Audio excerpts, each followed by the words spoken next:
Okay, well, welcome everyone, and thanks so much for logging in today. Hopefully you're hearing just fine and that you're able to see the video feed coming through.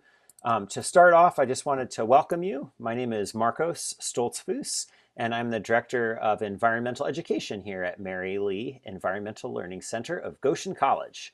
We're located in Wolf Lake, Indiana, which is just about halfway between Goshen and Fort Wayne. So we are owned by Goshen College up in Goshen, and we're very excited to be hosting the webinar today. With us today also, we have my colleague, Elena Fisher, and Elena is our communications specialist, and she's kind of running interference for us. So if you have any questions or having any technical difficulties, go ahead and send her a message through chat or give her a direct message, and she can try to troubleshoot things as they come up. But to kind of start us off today, I wanted to give you an idea of what it is that we're hoping to kind of cover. And so we're going to jump right in with our webinar format here and give you an idea of that and get cracking. So first of all, I'm hopefully now sharing screen. And if one or two people could give me a nod that you're able to see that, that would be great. Awesome. Thank you very much. So for today, our goals are that we're trying to give an overview of this forest school thing. And it comes through lots of different names. Sometimes there are programs that are called nature preschools or forest kindergartens, or kind of a broad umbrella term is nature-based early childhood education. But we want to introduce this concept and kind of go through some of the characteristics of what that can include. We'll talk a little bit about some of the benefits that research shows can accrue to children who are in well-designed and well-implemented programs of this sort. And then we'll talk a little bit about kind of what some of the program formats are in our region, especially in northern Indiana, for different ways that people have been experimenting with this. There's kind of four big sections that we're going to get through. So the pedagogical and philosophical approach, the benefits to children, those regional formats, and then we'll preserve some time at the end for question and answer. And if you haven't joined us for a virtual program with Mary Lee before, I'll just mention that our webinar format is a little bit more content heavy and a little less interactive, but that doesn't mean we don't want to hear from you and kind of learn from your experience as well. But we'll keep that kind of towards the end of the webinar. And then finally, I just want to mention that we will be, actually, I think we already are recording the presentation because we do plan to offer this as a resource for educators in the future. So with that in mind, we are going to go ahead and get started. And the very first thing that we're going to do is take a look at an example of one of these programs in action. And so what I'm going to pull up next is a video that we'll be able to watch. And as we're watching this video, I want to set a little bit of context. So this footage comes from our nature preschool on a very typical afternoon on our way out to the outdoor classroom. Now, on this particular day, it was the first time that there was ice on the pond. And so normally we would have walked right by this spot as we had dozens of times before. But instead, we're going to kind of watch and see what happened on this particular occurrence. Now, as we do, I'm going to be asking you to respond after the video about just what kind of stands out to you from this footage. So for now, let's go ahead and watch this video, and it's just about 2 minutes or so.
Okay. So, in an interactive moment here, I'm interested in hearing from you. What are you seeing and observing in that clip, and or what strikes you about that footage? And I welcome you to either unmute yourself and just kind of call out what you're seeing, or if you're more comfortable, you can put it into chat as well. So what's standing out to you after looking at that 2-minute clip of student interactions?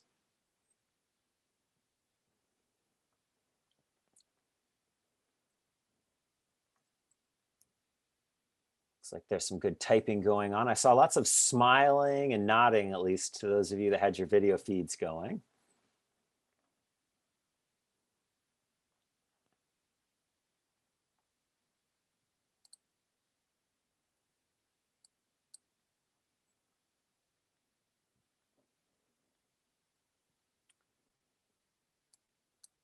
At least I'm trusting that some of you are typing into the chat at this point. I guess I don't know. All right, here we go. So Mindy's starting us off. They're very interested in and engaged with the ice. I would agree with that, Mindy. And that's just a 2-minute clip. We spent, actually, I think, Emma, you were there on that day, right? I was just going to say that doesn't even give it justice because they were there for almost an hour playing with the ice, listening to the rocks bouncing off the ice. Just, yeah, totally taking in everything, the sounds, the feel. One little guy there was wanting to know how hard it was to break through the ice, so he was kicking it and wanted to know how cold it was. So some of them stuck their bare hands in and some wore their, I forget what you call them, but the waterproof gloves. Yep. And yeah, they were there for a very long time and loved every minute of it. Great, thanks for that summary. And then in chat, we're getting a lot of great responses now. So the kids are happily sitting along the edge. My favorite is a child really wailing on the ice with the heel, trying to test that ice thickness. The kids were free to explore the ice. They were allowed to get wet. Felicia writes, the students are interacting with the ice so differently. Some are feeling, some are kicking, and some are throwing. That there was wonder and the whoa moments. They were having fun, they were playing, and some of us might not have even noticed and would have just walked on by. Yeah, so I find that giving an example like that can really help us to understand a concept like what some of the philosophy or pedagogical ideas are behind forest schools. And so I think that you'll find that this small snippet of just a few minutes of footage really exemplifies some of the elements typical of this kind of a program. And I'm going to refer back to that here as we kind of move forward with some of the characteristics. So to carry on with that, I'm going to share screen again. Now, as tempting as it might be to think, what you saw in the video, and I do hope you saw engaged and interested and curious children, that does not come about as a result simply of letting children do whatever they want in nature and in the woods. And instead, I'm hoping that over the next several minutes, I can articulate to you that this is a result of a very careful and deliberate approach to child development and environmental education. So what does that look like, and what are some of these common elements? Well, first of all, programs that take this kind of an approach really believe in a constructivist attitude or approach. And this really describes that children are engaged and competent learners. They draw from their own experience to construct their understanding and to come to know a thing or a phenomenon. So kind of put simply, the way I think of it is we aren't just filling up their cups with whatever knowledge it is that we're imparting, but instead that they are building their understanding in a very contextual way.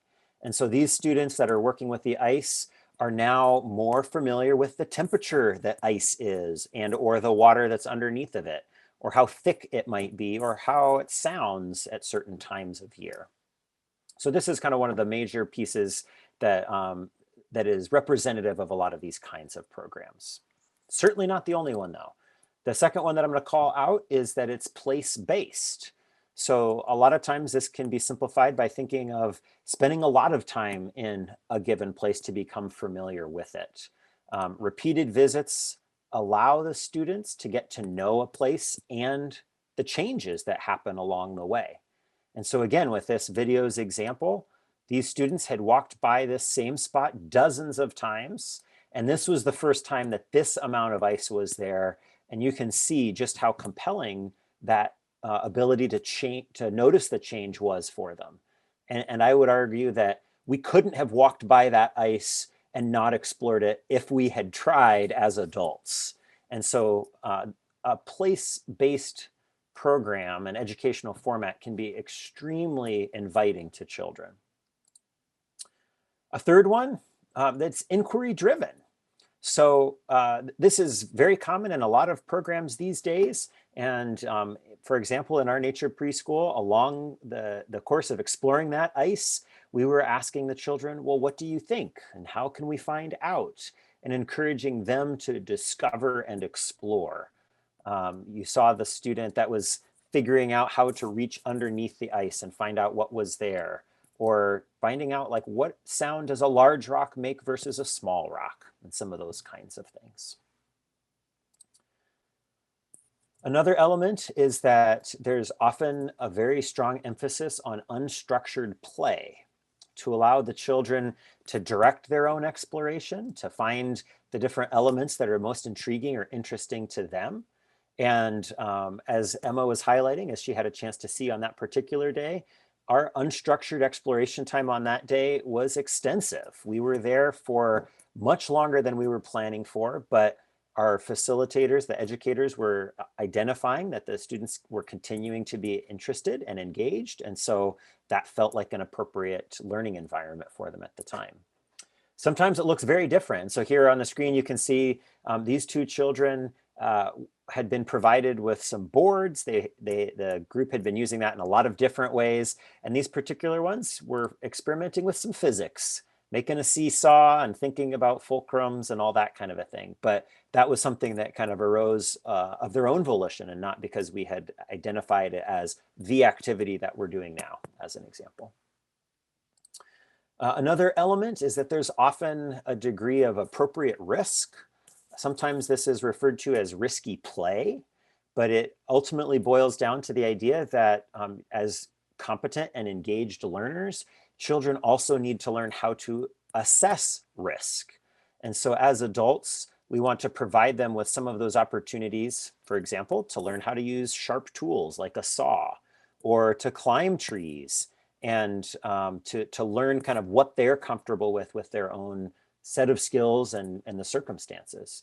Now, I'll be quick to also point out that there's a difference between a risk and a hazard, and that part of our job as educators is to remove hazards or things that children are not equipped to navigate.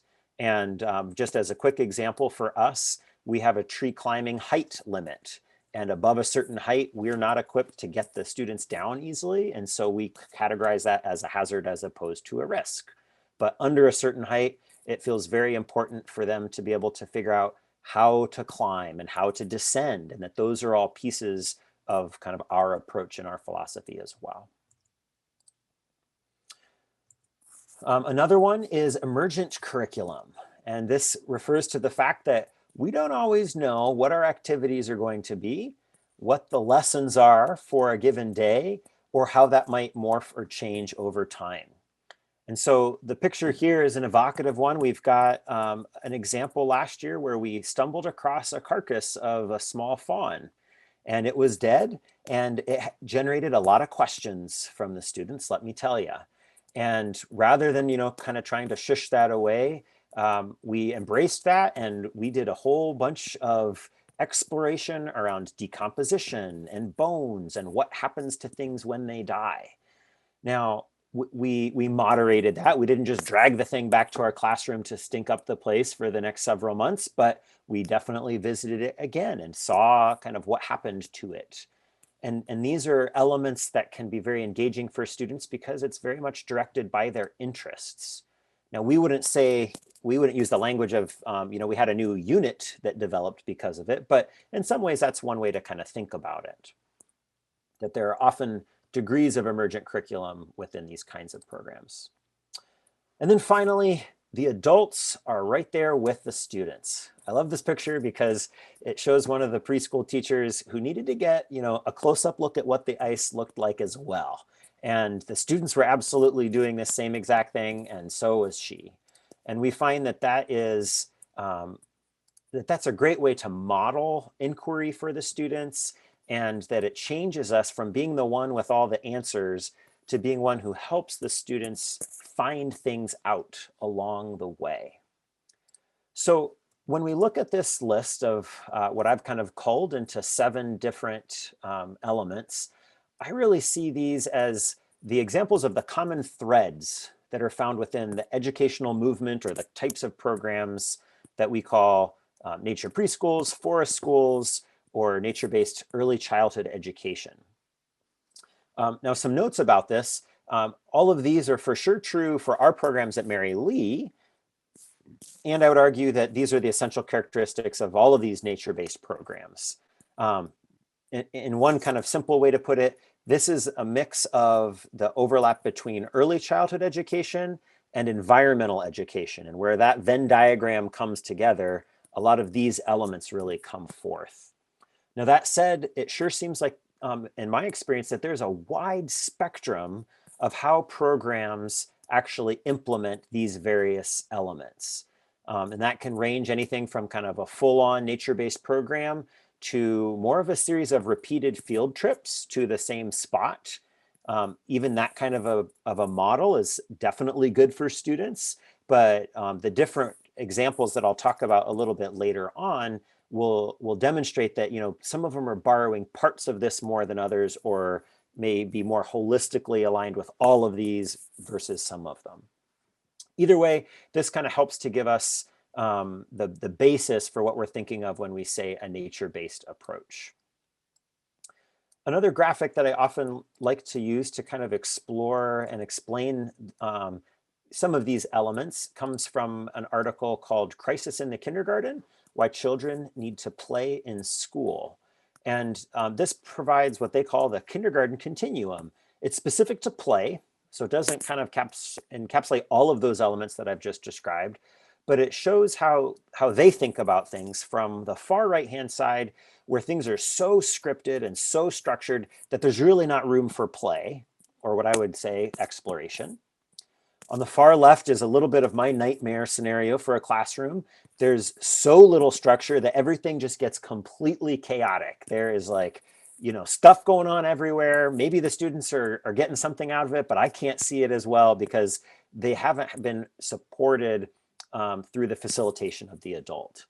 And so a lot of the times what we find in our programs, and what I think a lot of other practitioners are looking for, is that sweet spot in the middle, where it may kind of bounce back and forth, pretty dynamically between the teachers helping to guide and the teachers kind of stepping in a more stepped back role, where they're helping to facilitate. They're maybe stepping in here and there, but it's more student driven. So in my experience, there's a real art to this, and it's not always easy to do, even with some experience. And so I put this out there because it's a helpful model for me anyhow, to kind of think about and explain how these different pieces all come together. So that's a real whirlwind explanation of kind of what are some of these programs based around, and kind of how might they structure themselves from a pedagogical perspective. But it kind of begs the question of, well, why bother? Or what's in it for the students? Or why do we think about this as being compelling? For me, it comes down to the benefits that come to students participating in programs like this. And so for that, I want to again show another video. And as I'm pulling it up, I'll give you the directions for this one, which are that I'd like you this time to watch this footage. And instead of just kind of what stands out to you generally, I want you to especially think about where you are seeing benefits to children in the form of child development and or skills that it seems like these children are practicing. So I've stuck that into the chat. What evidence of child development can you identify, or what skills do you see them practicing? And I'm going to pull that up right now.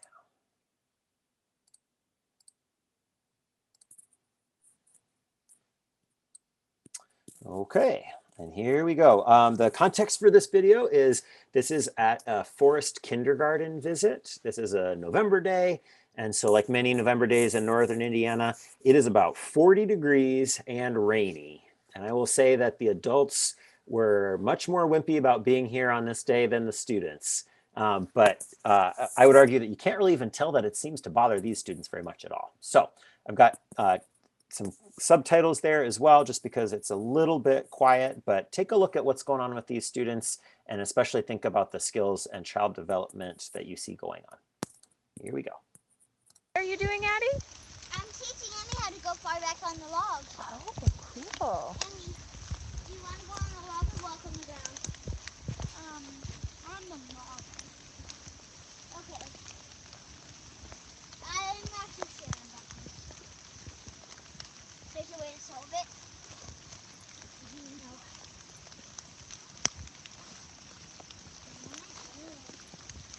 Whoa, good job, Emmy. It's always a way to solve things. You just gotta do it fast.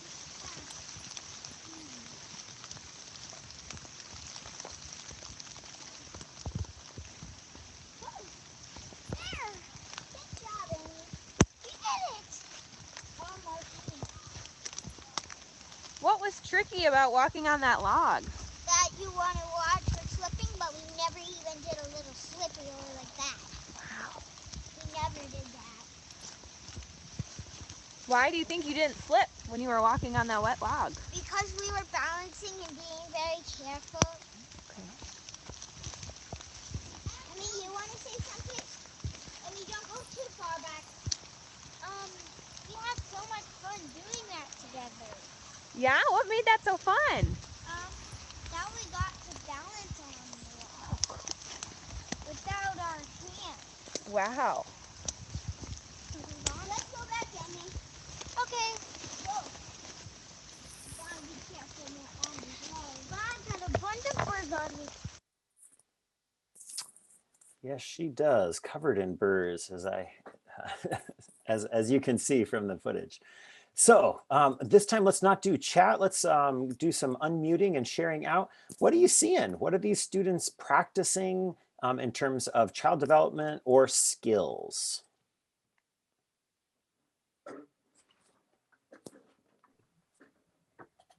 Arch motor skills by balancing and walking across the log carefully and thinking about how to do it without slipping and falling. Definitely, lots of large motor going on. Thank you, Jamie.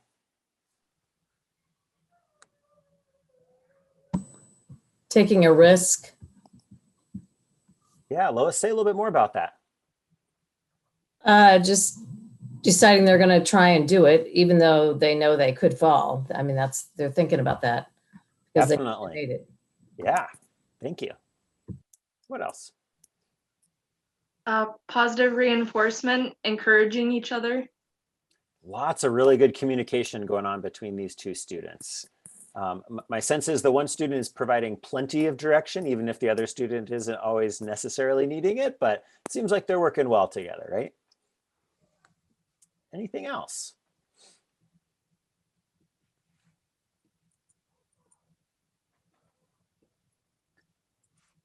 All right, well, that's a great start. To kind of elaborate on that a little bit, I want to share again my screen. And so when we think about what those benefits are to students and we look at the research, at least for our purposes at Mary Lee, we found it helpful to put these into buckets. And so you can see that the 4 buckets that we've become familiar to using here are social, emotional, cognitive, and physical. And we're starting to get into those with some of your responses.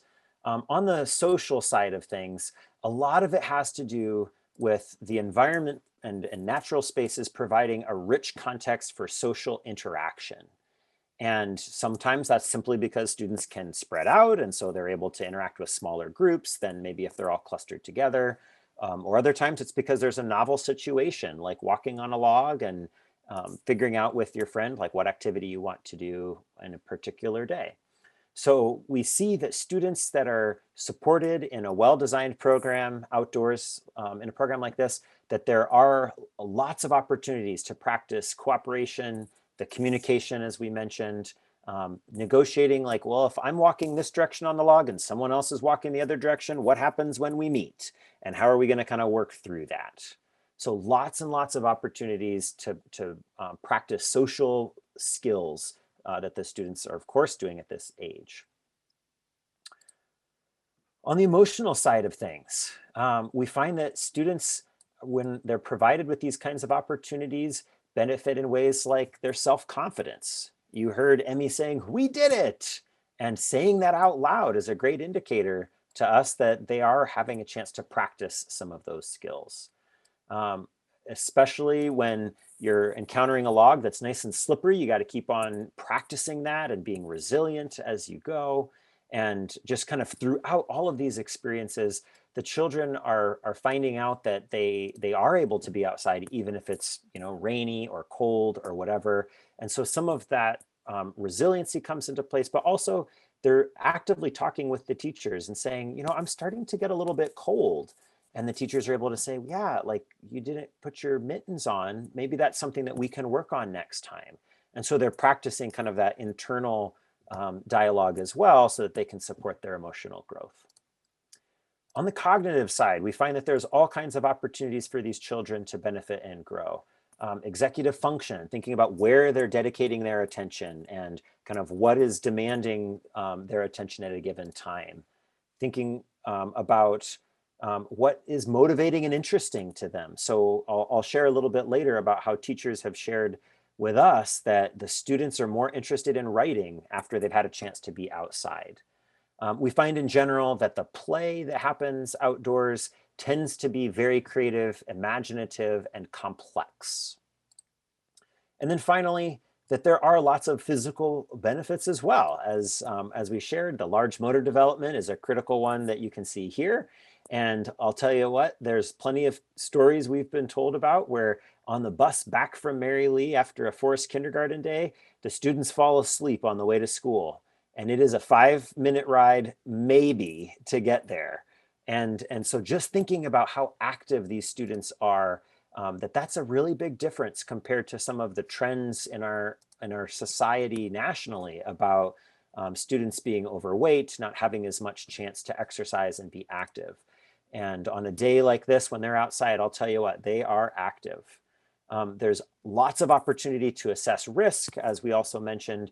The specific example I'll say here is that those students had the chance to walk on this log a month prior to this video, and it would have been a nice warm and sunny day. And so for them to think about how this is going to be different on a slippery day, or perhaps with different footwear, like there's some physical configuring that they need to do with that. But even with that one example, that crosses over into things like the cognitive benefits of how do I need to approach this problem today as opposed to the last time that I was here. And so we find that although these 4 buckets are maybe a helpful way of us constructing our understanding, that a lot of times it's squishy and the one bleeds into the other and that they are not really separable in a meaningful kind of a way. A question that often comes up is, well, how does this layer in with the academic side of things? And so to kind of give an example of that, I want to tell a story about a student that was sitting in their sit spot at one point during our nature preschool. This was this year. And a sit spot is a time where we, every time that we go out, have the students pick a spot that they stick with for the whole year. And we have about 8 to 12 minutes of time where they're quietly sitting there and doing some kind of individual exploration. So sometimes that's sitting on laying on their back and staring up at the sky. Other times they might be kind of tapping, or they can have their journals with them. But in this case, the student was interested in spearing leaves onto a little sapling. It's kind of hard to see, so I tried to outline it in red. And hopefully you can see that there's a little stick right here, just a small, I think an ash sapling. And there's a whole bunch of leaves that have been stuck onto this sapling that the student spent all the time of sit spot doing. Well, before I get into some details here, I want to show a few examples of the Indiana Preschool Foundations and the Indiana Academic Standards for Kindergarten. So these are pulling from mathematics and from physical science. And some pieces that I want to highlight real quick, I have put in yellow. So first of all, the chance to explore objects in the physical world, demonstrate awareness of the physical properties, and use evidence from investigations to describe those properties. On the kindergarten side of things, if it was the same exact activity, identifying, sorting, and classifying objects by a variety of attributes, planning and conducting an investigation, and then explaining these choices to others.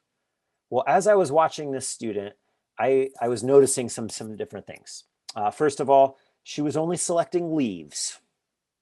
She was not choosing bark or sticks or other detritus that were around. I saw her rip through some leaves and discard them, finding out that they were maybe not large enough to puncture on her little threaded needle. That some of them were not thick enough, like that they were a little bit too fragile. And then later on at our community circle time, the student had the opportunity to share what she had done during her sit spot and communicated that to others. So for me as an educator looking at what the student is engaged in, I'm finding all kinds of connections, especially to some of these yellow or highlighted sections.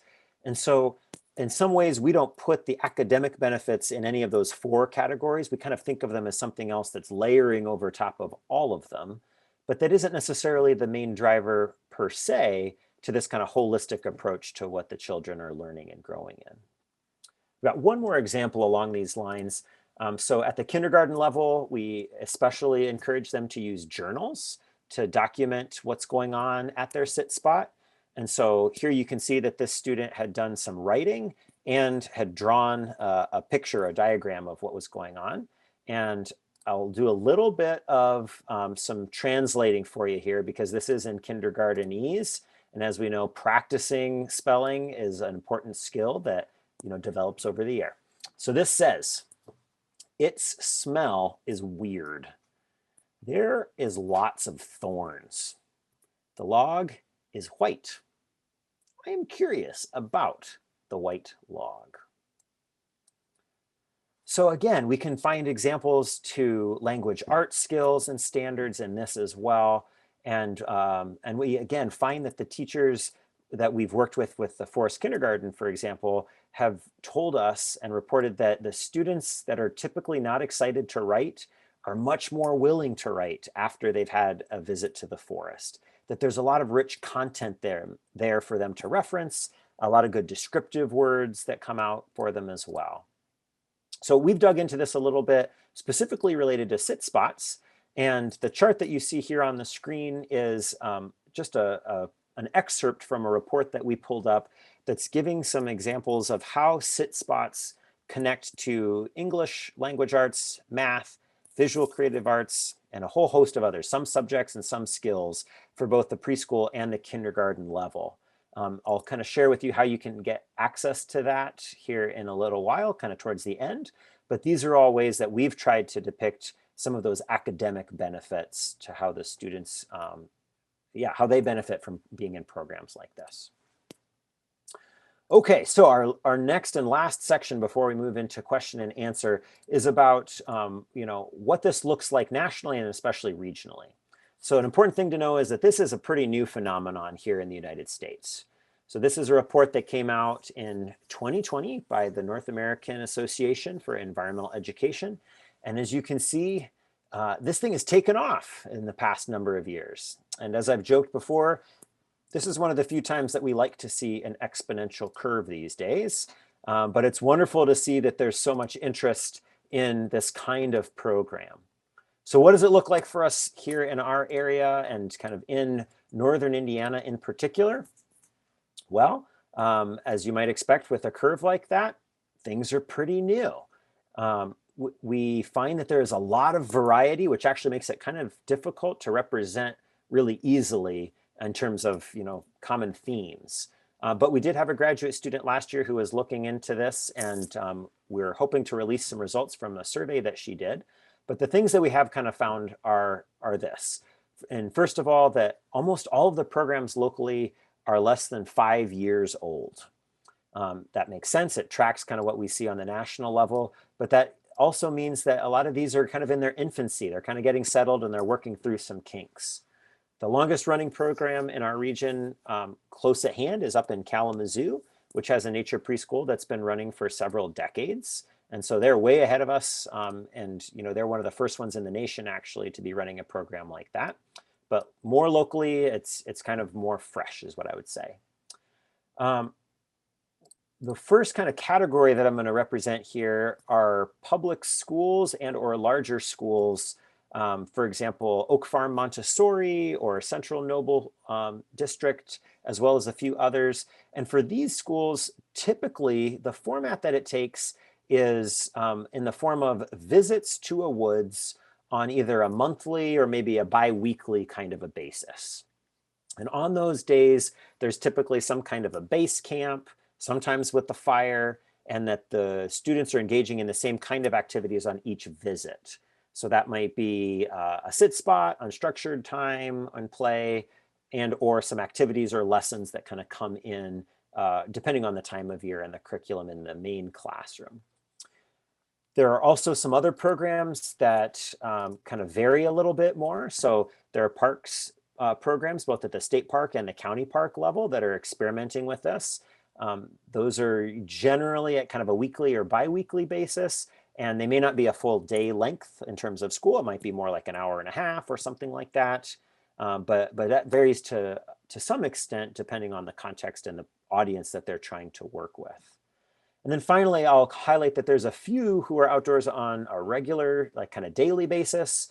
Our nature preschool would be one of those. There's also a fairly new private school, Great Minds, who's doing that on a regular basis as well. And apart from that, though, I'll just kind of call out that the degree to which these various programs adhere to those basic philosophical tenets that I called out earlier varies greatly. And that the way that I would kind of depict that is that each of them is trying to experiment with their own format to find out what is appropriate for their setting. So broadly speaking, we know that more time in an outdoor setting is better for students than less, and that they'll benefit accordingly. But that also each of those programs kind of has their different qualities and their differences in approach. And so they might look very different from each other, and some of them may really embrace risky play while others are not. Or the degree of emergent curriculum might kind of depend quite a bit on not only the program, but also the teacher who's implementing their classroom's program as well. And so I just want to make sure that I'm kind of articulating that that's going to range a lot as you go program to program. To help with that, though, I am going to give everybody a link to a PDF that will show kind of a collection of programs and some of their program characteristics, so that you can see at least an informal kind of a collection, not really a scientific sampling by a long shot, but an informal type of collection of what programs are out there that are experimenting right now, particularly in the northern Indiana region, but it's by no means comprehensive either. I'm actually going to pause right there. We've kind of gone through a lot of different content, and I'd like to actually hear from you all what it is that you're now kind of thinking about. So we'll move into our question and answer time, a chance for us to customize a little bit based off of what you're interested in knowing. But to kind of get us started, I'd like to hear from you either questions, or if you need a little bit of a prompt, I'll plug this into chat. I'd be interested in knowing what's new to you of what I just shared. What felt familiar?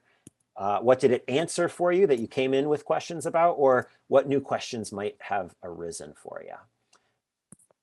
Okay, well, to let you kind of wrap up and to send you on your way with some resources, I do want to share just a few more things. And so if you'll bear with me, I'm going to get that pulled up now. So this is the PDF that I'll send you with here at the end. It's got just some basic notes about those common elements and some of those benefits that we saw. All the links that I'm going to show you are included here, so you'll have access to those. You don't have to madly scribble them down. And then following pages are some of the collected information about the various forms of programs and formats here in northern Indiana. So this is where you'll get a little bit more of that detail that I kind of had to skim over earlier. So first of all, on the research side, there is an organization called the Children in Nature Network, and if you are wanting to get into specific studies or scholarly articles, their research library is absolutely the place that you want to go. Excuse me. So under their research library, you can come in and you can do all kinds of great filtering. And like, let's say you just want to know about the cognitive function. Let's see here, about attention skills for students related to the environment or environmental education. If you pull that up, then it's going to kick out, in this case, 139 different studies that are all like, you know, scientific studies. So they're fairly technical, but if you want to get to that level of information, you sure can. Some other resources that they give that I find a little bit more useful is that under their resources section, they've got a whole host of different resources that you can kind of skim through. Some of them are these research digests. And so basically with that one, they're looking at maybe one topic at a time, and they're highlighting a selection of curated research. So if you're wanting to kind of get a sense of what's going on these days in a certain topic, that's a great resource for you. And then for those of us that really just like the pretty pictures, myself included, they've got some good infographics. And this is like a really good visual way to kind of depict some of the benefits. For example, this one's about how nature play encourages care for the earth. They also have some about academic outcomes or health and well-being outcomes. And so these are just kind of real high-level examples of how, being outside can help to reduce nearsightedness and all kinds of things like that. So again, that's at the Children and Nature Network, both on the research library side and then on the resource side of things. So if you're wanting just more background information, for example, to share with parents about why you're thinking about bringing students outside, this is a really helpful tool, especially those infographics. If you're wanting to support yourself as a practitioner, there's a few things I would call out. The first is on the national level, there's an organization called Natural Start Alliance. And this is a really great one for kind of getting in touch with the field of nature-based early childhood education.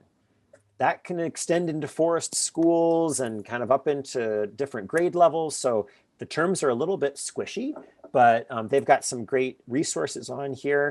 This is where I pulled that chart from, where they did the survey of nature preschools in the nation in 2020 is when they released that one. They have a really great conference as well. I think this year it's going to be virtual, but it's a great place to dig into some of these questions like, well, how does your clothing actually work? And what can I find out about risky play and communicating about that? So that's a good national organization. There are a few state or regional associations as well. So this one is the Northern Illinois Nature Preschool Association.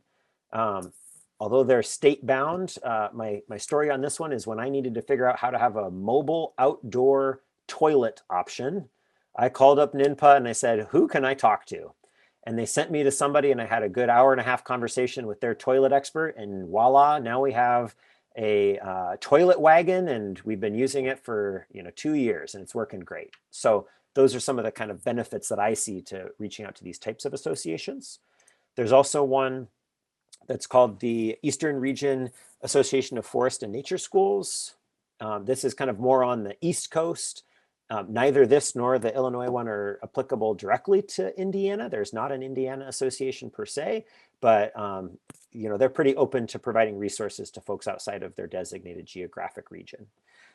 This one, Aerofans, they also provide some really great trainings and again, conference, that kind of a thing. More local, especially in Northern Indiana. At Mary Lee, we've really started to kind of change some of our focus to support teachers in learning more about this. And so on our website, under the pre-K-12 and public programs, we have a whole section that's about nature-based early childhood ed. And the resources and research section is what I'm displaying on the screen right now. The document that I was referencing earlier about sit spot and kind of academic alignment is right here. And so this is a whole PDF that talks about a little bit of how we facilitate our sit spots and how they connect to different areas of those academic standards. So we've got a few different things there, kind of that bent that you can access kind of at your leisure so that you can take a look at that. And if it's helpful, for example, to use that to demonstrate value to administrators, our hope is that you can then better articulate how that connects to standards, just as an example. Under our professional development page, that's where, like, for example, this webinar is listed. And I'll highlight just a few kind of upcoming opportunities. The first is that we're going to be offering a virtual workshop in March 30th, on emergent curriculum. So one of those kind of tenets that I talked about earlier, we'll be getting into that a little bit more, describing it kind of in depth. And I'll highlight that our workshop format is intentionally designed to be a bit more kind of engaging, interactive, and to build in time for you to make meaning of what we're presenting and then apply it to your context. Whereas our webinar, we're kind of thinking more like we want to get you fed with all kinds of information, but you're going to have to do some work on your own. The workshops are designed to be a little bit more kind of applicable on a short-term basis for you. Those do have a cost of $15 or an hour and a half, and PGP points are available for licensed educators if that's something that's important for you. And then the last one I'll mention here is that we've just started to offer observation opportunities for our nature preschool. So if you're in the area and you can get to us, we find that coming out to see it in action is a really powerful experience. And that's actually what Emma was referencing earlier. So they helped us to kind of do the guinea pig side of this before we released it this year. And those experiences have both a pre-section where we're talking a little bit about kind of the structure and format of our program and why it is the way it is, as well as some debrief. And we feel like it's super important to be able to talk afterwards about what we saw and why the educators made some of the choices that they did, and kind of, you know, especially then thinking about how do you apply this in your own setting without feeling the need to replicate it? Because we really don't want people just to try to blindly replicate what's going on, but instead think about what fits in their own context. So bottom line, there's all kinds of resources that we're trying to provide to you to help you to succeed in bringing your students outside more regularly. And if you're not seeing something, or if you have other questions, I would encourage you to reach out to me, and I'd be glad to chat with you too, because we can get a lot accomplished in a phone call as well.